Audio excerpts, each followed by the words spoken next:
Joker is a comic book movie that I feel not only is going to have people talking about this for a long period of time, long after the release, but Joker is a comic book movie that, in my opinion, is not only the most important comic book movie ever released, but I also feel like this is a movie that touched me and will touch many in a way that no comic book movie before it has.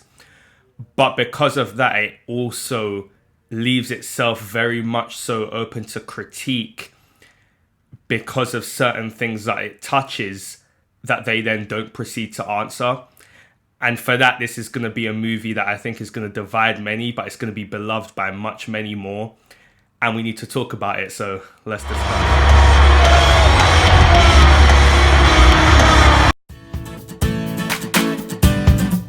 Hello everyone, welcome to my YouTube channel. My name's Cameron Kelly Smith. Be sure to hit that subscribe and notification button to stay tuned on the content I produce each and every week in the world of wrestling and movie related discussions. So I literally just half an hour ago just came out of my Joker screening. Finally saw it a few days late, directed by Todd Phillips, starring Joaquin Phoenix as Arthur Fleck, i.e. Joker.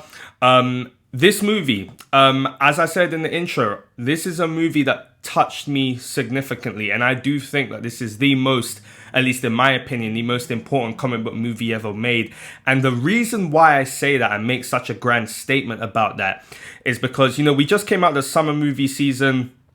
And when you look at comic book movies traditionally, obviously they mean a lot more than simply capes and superpowers. Of course they do.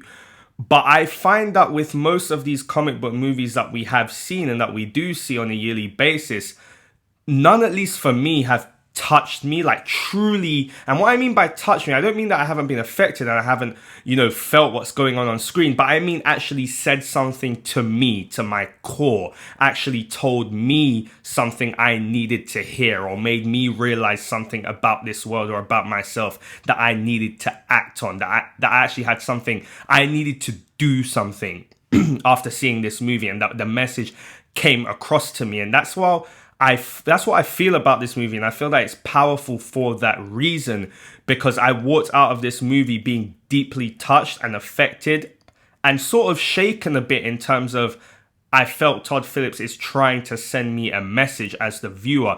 And one of the big things I noticed about Joker is that whereas a lot of the times we go to the cinema, and one of the big reasons why we go to watch a movie is because of escapism. Watching cinema and film is a form of escapism. It's a form of us to be able to just let, everything go and just escape into the world that's being shown into us for 2 hours or whatnot. This is a movie that really smartly and intelligently blurs the lines of that, in that Todd Phillips is able to go in between saying, this is real, this is happening, and you need to wake up and actually see what's going on. But then also at the same time, there is a sense of, there is a bit of escapism in there. And sometimes you do look at this movie and go, oh yeah, no, wait, this is actually just a story. It's just a movie. Hold on, I can take a breather. It's just a film. And they smartly, Todd Phillips smartly jumps between and blurs the lines of that. But that does leave it open to some critique, which I will dive into later on. Secondly, the mental health issue. Joaquin Phoenix as Arthur Fleck, he is a character that you deeply empathize with, you sympathize with him.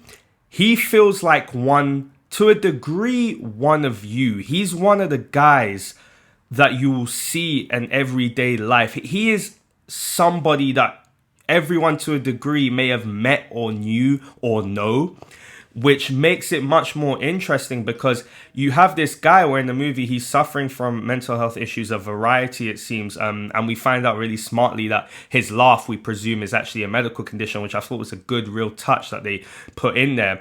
But for example, even when he's talking to his psychiatrist and he's saying how he continuously has negative thoughts and that they're not listening to him, and that he's saying that later on in the movie that he's never felt like he's really been noticed or accepted in his life until now, when he does something significant which makes people rise up. And I just empathize so much with his story, because some of the conversations he was having with people, some of the things he was saying about his life and what he's struggling with, I have heard those same conversations from people very close to me, friends, family. I've seen those discussions. I've heard those discussions. They happen. And that's why it touched me so much, because you're listening to him.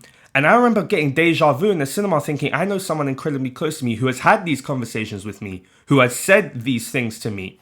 And that's what made it so touching to be able to hear that and go, wow. And then they touch upon, obviously, at the time in Gotham, which is beautifully done, by the way. I feel that they really showed a true, realistic, gritty Gotham, which I thought was really, really cool. I didn't think it would be like that, but it really is. But they show us a city that does have a significant class divide, that is on the brink, where many people are institutionalized. There is a huge gap and difference between the rich and the poor, the wealthy and what to many seem as the insignificant, the people who are below them. And they really do show that, and show how that can have an effect on someone like Arthur. And it does. And, we find out later on in the movie how he was adopted, how he went through abuse, how this happened, that happened. And then you have Thomas Wayne, who he believes at one point is his father. And to a degree, Thomas Wayne is not, he's the enemy in this movie. He's not seen as the protagonist. He isn't someone that is good in this movie. When he's running for mayor, he essentially makes fun of Arthur, and he makes fun of people like Arthur, and he kind of pities the small and the less wealthy. And I think that really goes well in terms of Arthur's mission in this movie, and where he's trying to essentially search for himself. However, what is interesting, I found to be very intriguing about this movie, is that they do touch upon that point of nobody gives a damn, essentially, who you are until you do something meaningful, or you do something bad which catches people's attention, and then they respond in a way where you're almost like, well, this is what I always wanted. And there's good and bad to that. There's pros and cons to that, because obviously we have that in the movie with Arthur killing those 3 men on the subway, And, even at the end when he's speaking with Murray, played by Robert De Niro, which was also fantastic, I thought, in this movie, when he's speaking to him, he's saying, he's giving his reason as to why he did it, and essentially saying, you people never listen and you never care about me. But then they also, Todd Phillips, in a good way, then challenges that. And you have Murray saying, well, don't expect us to sympathize with you because you took people's lives. And that's the line you don't cross. Regardless of how you feel or how you're feeling, it's not worth it because of how you're feeling to take someone else's life. Cross that line to which you can never come back from. And I think they did a good way of Todd Phillips saying to us, okay, you may be rooting for Arthur up to this point, but you cannot excuse him for what he's done and the line he's now crossed, because that does not help the system they're living in. That does not help what the predicament that they're in. It actually can do the reverse and escalate it, which I thought was interesting as well. And as a result, because this is set in the 80s, I believe, Todd Phillips does manage to get away with some things which you may not have been able to get with now if this movie was set in our current day society, such as, them trying to discover that Arthur is actually the one who killed, and certain things he gets away with, and certain things that they're able to do in this movie, which as a result, part of you then goes, well, has times changed? Has things changed? And to an element they haven't, to an element they have, to a degree they have, The way they integrated the Waynes into this, I thought was really good, especially Bruce. I still loved that this still is based on a comic book movie, so I still love that they took the time to be able to still, for those comic book fans, still put some little things in there that allowed us to, recognize that this still is a comic book movie. Obviously, this movie showing how Bruce Wayne's parents still dies in the end, based on what Arthur has, essentially triggered throughout the city. I thought that was a nice little touch. But this movie, as a result, does open itself up to some critiques. And I think the biggest critique is that leaving this movie and watching this movie, as I said, it blurs the lines between, is this escapism and is this real? Is this actually happening? And you feel like he's doing both, but then to a degree, you do leave the movie going, what am I meant to actually do? What's the solution? Does Arthur in this movie get his comeuppance?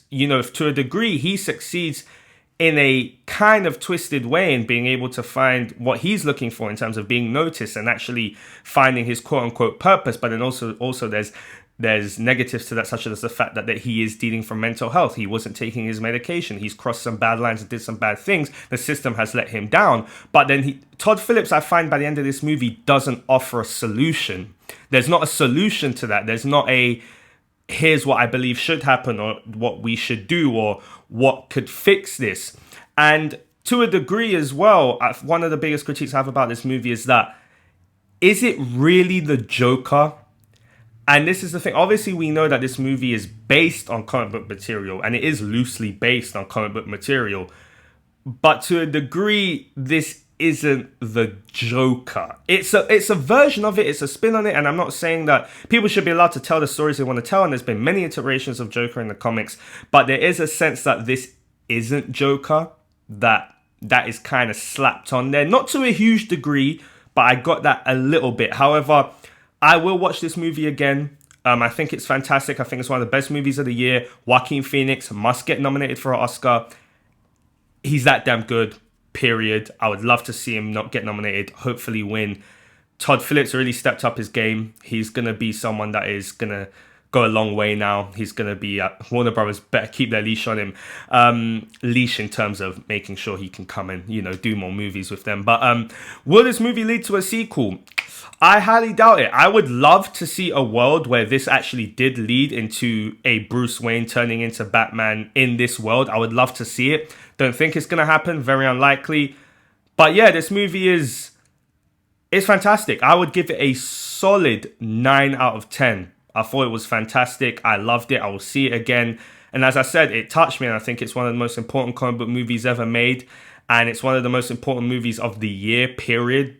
Besides it being a comic book movie, and it's something you should see and you should take notice of, and it's an achievement. It really is. But guys, let me know what you thought about Joker. Jump in the comment section below. Let me know your thoughts, and if you like this video, please give me a big fat thumbs up. But let's talk about this, man. I'm really interested to see what you think. But thank you for checking out my video, guys.